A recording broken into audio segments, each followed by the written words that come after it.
Hey guys, it's Johnny Judoka. It's been a minute.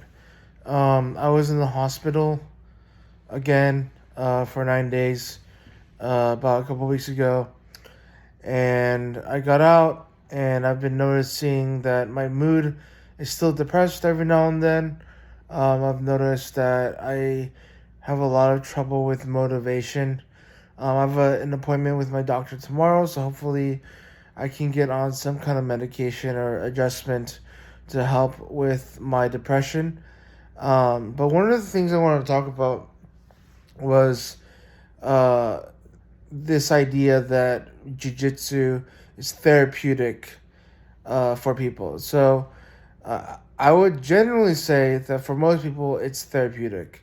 It helps with anxiety, it helps with stress, it helps with anger, it helps with emotions that are difficult to deal with, and you just pour it out on the mat. But one thing I've noticed in my journey with jiu-jitsu is that it doesn't work all the time, and that jiu-jitsu isn't a substitute for professional care. So I have two major mental illnesses. I have schizoaffective bipolar and I have obsessive compulsive disorder. And what comes with these illnesses is extreme depression, extreme mood shifts, and extreme anxiety. And sometimes, whenever I go to class, I don't feel better after I do jiu-jitsu. I actually feel worse. And so I have friends that often tell me, "Hey, John, come to jujitsu. You'll feel better." And but most of the time they're right.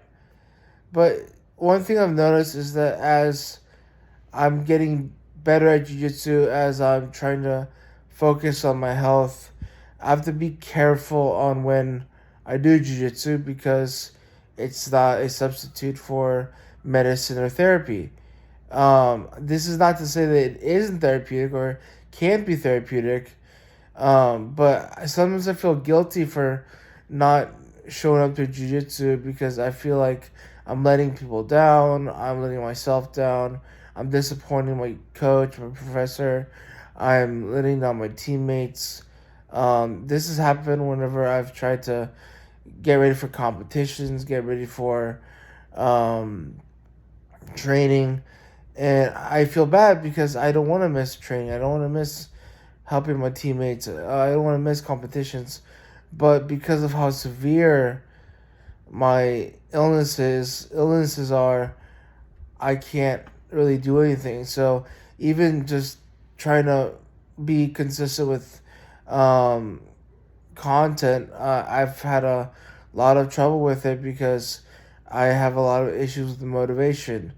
And then because I'm not training as much, I get worried about my body and body dysmorphia. Even though I'm at a good weight, I feel strong. I feel good. So, along with the um, feeling of inadequacy, I just feel like I'm not doing enough. Um, and so I feel like I'm not doing enough. I feel I'm not contributing to the team enough.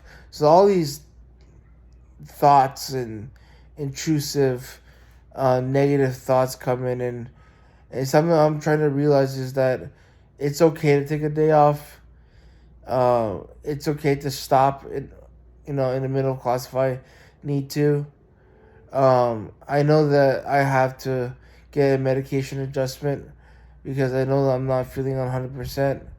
And so I know that I can go to class and not be 100%, but still train a little bit, roll a little bit, do drilling, and still have a good time. So right now, I'm just making this video because I'm just stressed out about not being able to train as much because I tweaked my knee earlier this week. It's better now, but I'm just really afraid that if I push myself too hard, I'll injure myself or I'll hurt another part of my body. So overall, I think I'm I'm stressed, but hopefully after tonight, after doing jiu-jitsu, I'll feel better.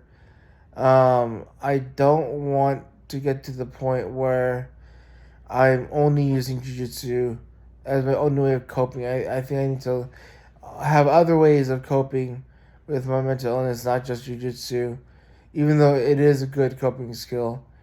Um, but I just wanted to let y'all know that, it's okay to do jiu-jitsu when you're mentally ill, but remember that it isn't uh, the end all cure to mental illness. It's a mental illness. It's a disease. Mental illness is a disease, and jiu-jitsu is a activity, a healthy activity at best. And I think for people who have serious mental illnesses, um, there should be no shame in taking a break or not going to a class. Usually, I would say that if you are wondering whether or not you should go to class and train, I would say this: go to class, don't participate, maybe bring your gear with you, and if you feel comfortable, then train. If you're not, just drill with someone else, and not do too much live training. But that's what I'm doing. I'm going to class soon, and I'm going to uh, just try to see how the class goes and then participate as much as I can. And if it's too much, then I'll take a break. So, also, I've noticed that I haven't been talking to people as much as I need to, expressing my emotions. And I think that's another thing that I need to keep doing is talking to people, obviously talking to you guys because you guys help me with just venting. Um, and so I hope that you guys know that I love y'all, I care about y'all, and I want to share my experiences with you. And I need to do that more with the people that care about me because I can't do this by myself. No one can do anything live life by themselves. We're meant to be social creatures to connect and to help each other. So overall, I've been noticing that I've been more isolative, emotionally, maybe not socially, but emotionally for sure. And so I'm trying to work on that and work on myself, and hopefully I can get a better handle of expressing how I feel more nowadays instead of just bottling up. So thanks guys for watching. I appreciate y'all. I appreciate y'all watching my videos. I've noticed that these kinds of videos, when I'm just venting my heart out, do better than my other videos. So I think I'm gonna try to keep this format. But thank you so much for watching. I love y'all. Thank you so much for supporting me and caring for me and loving me. And I'll see you in the next video. Bye.